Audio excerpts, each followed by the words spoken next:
எமனையும் வெல்லும் திருவடியை காண வந்தோ.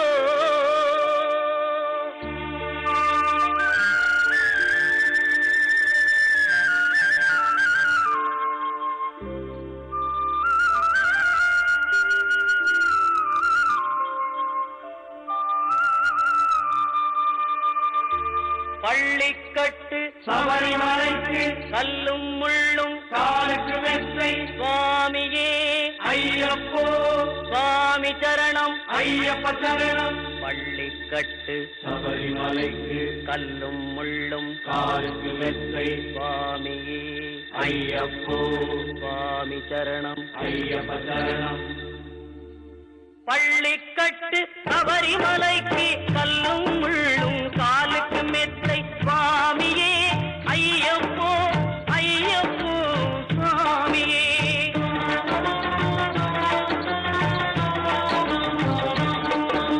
நெய்யபிஷேகம் சுவாமிக்கே கற்பூர தீபம் சுவாமிக்கே ஐயப்பன் மார்களும் கூறிக்கொண்டு ஐயனை நாடி சென்றிடுவார் சபரிமலைக்கு சென்றிடுவார் சுவாமியே ஐயப்போ ஐயப்போ சுவாமியே.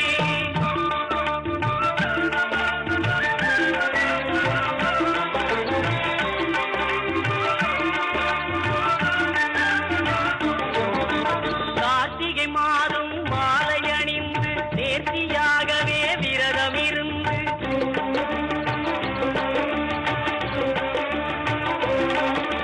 பார்த்த சாரதியின் மைந்தனே உன்னை பார்க்க வேண்டிய தவம் இருந்து பார்த்த சாரதியின் மைந்தனே உன்னை பார்க்க வேண்டிய தவம் இருந்து இருமுடி எடுத்து எருமேலி வந்து ஒரு மனதாகி பேட்டை துள்ளி அருமை நண்பரா பாவரை தொழுது ஐயனின் அருள்மலை ஏறிடுவார் சுவாமியே ஐயப்போ ஐயப்போ சுவாமியே.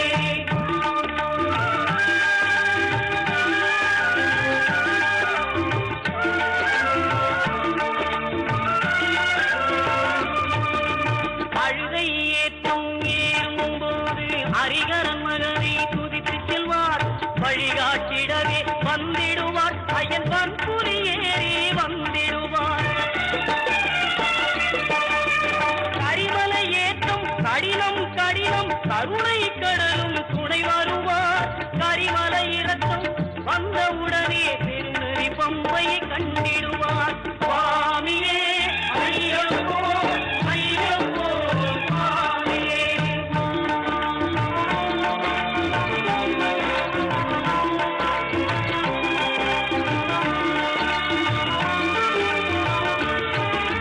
கங்கை நதி போல் புண்ணிய நதியாம் பம்பையில் நீராடி சங்கரன் மகனை கும்பிடுவார் சஞ்சலமின்றி ஏறிடுவார்.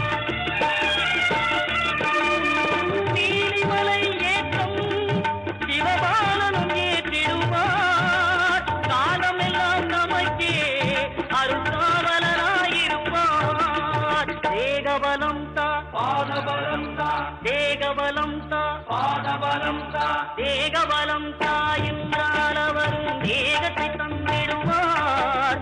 பாதபலம் தாயென்றால் அவரும் பாதத்தை தந்திடுவார். நல்ல பாதையை காட்டிடுவார் சுவாமியே ஐயப்போ ஐயப்போ சுவாமியே.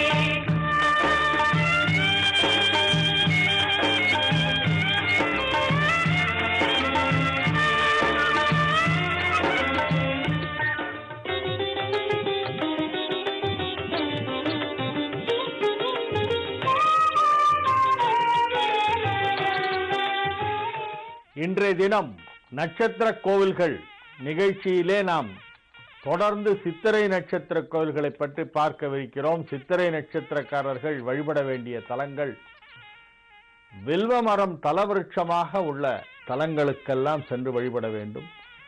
அந்த வரிசையிலே இப்பொழுது நாம் ஸ்ரீகாளஹஸ்தியை பற்றி பார்த்து கொண்டிருக்கிறோம். ஸ்ரீகாளஹஸ்தியை பற்றிய சில தகவல்களை இதற்கு முந்தைய சில நிகழ்ச்சிகளிலே சொல்லி வந்திருக்கிறேன். ஸ்ரீ என்னும் அடைமொழி ஒரு சில ஊர்களுக்கு அந்த ஊரின் முன்பாக பிரிஃபிக்ஸ் என்று சொல்வார்களே, அதை போல சேர்க்கப்பட்டிருக்கிறது. மிகுந்த சிறப்பு வாய்ந்த தலங்களுக்கு மட்டுமே அவ்வாறு ஸ்ரீ என்னும் அடைமொழி சேர்க்கப்பட்டிருக்கிறது. காசியை ஸ்ரீகாசி என்று சொல்வார்கள்.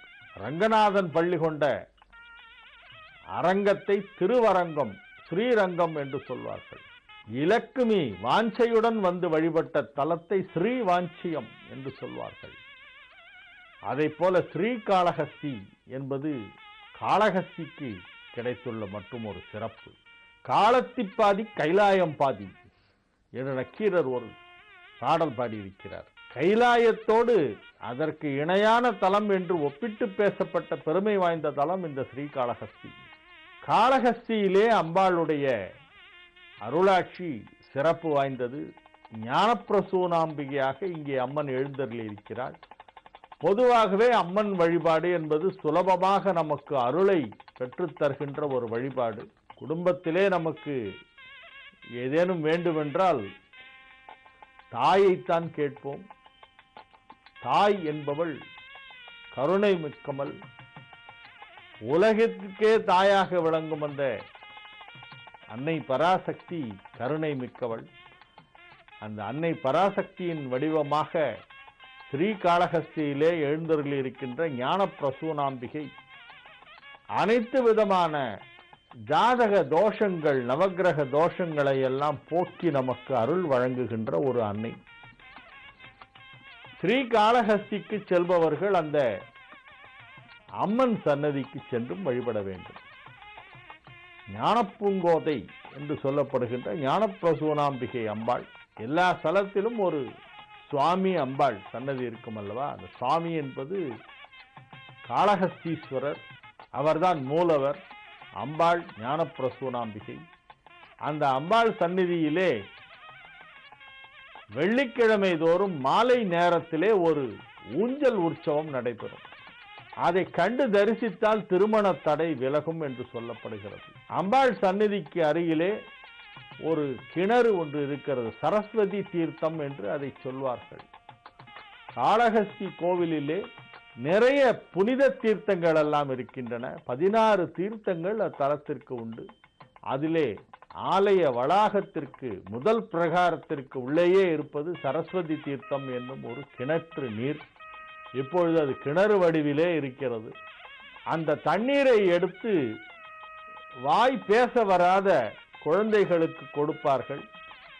4 வயதாகி 5 வயதாகியும் இன்னும் குழந்தை பேசவில்லை என்னும் குறை யாருக்கேனும் இருந்தால் அவர்கள் காளஹஸ்திக்கு சென்று அம்பாள் சன்னதிக்கு அருகிலே இருக்கின்ற சரஸ்வதி தீர்த்தத்திலிருந்து அந்த தண்ணீரை, புனித தீர்த்தத்தை எடுத்து குழந்தைக்கு சிறிதேனும் வாயிலே அதை விட்டு பருகச் செய்து குழந்தையின் தலையிலே அந்த ஆலயத்தில் பூஜை செய்கின்ற அர்ச்சகரை கொண்டு தலையிலே தண்ணீரை தெளித்தால் பேச்சு வரும் என்னும் நம்பிக்கை தொன்று தொட்டு இருந்து வருகிறது. காளஹஸ்தியிலே இது ஒரு முக்கியமான ஒரு பரிகாரமாக செய்யப்படுகிறது.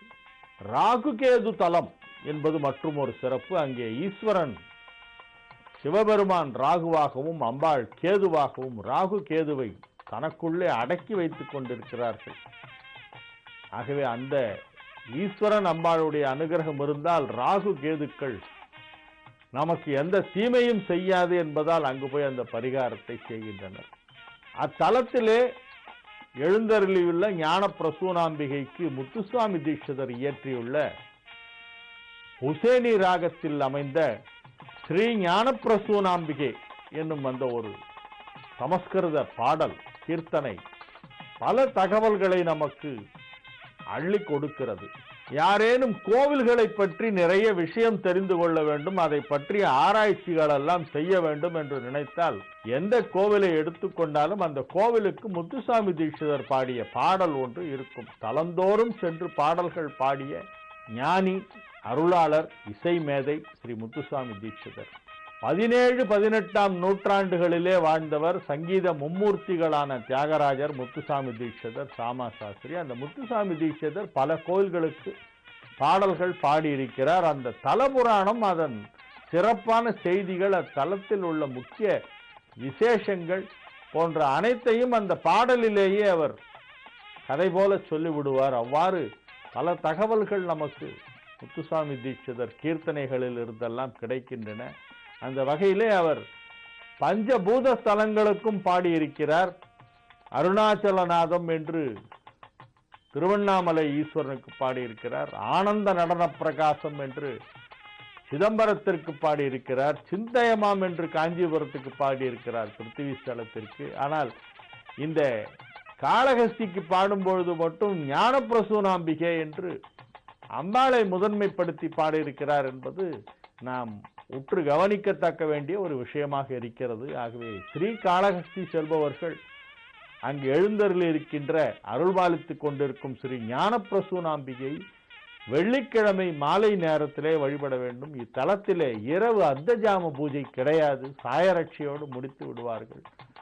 இத்தலத்திற்கு சென்று வழிபாடு செய்பவர்கள் வெள்ளிக்கிழமையிலே மாலை நேரத்திலே போய் அம்பாள் சன்னதியிலே ஊஞ்சல் உற்சவம் தரிசனம் செய்துவிட்டு வர வேண்டும். மீண்டும் நாளைய நிகழ்ச்சியிலே உங்களை சந்திக்கும் வரை உங்களிடமிருந்து தற்காலிகமாக விடைபெற்றுக் கொள்வது உங்கள் வழிகாட்டி ஜோதிடர் ஹரிகேசநல்லூர் வெங்கட்ராமன். வணக்கம்.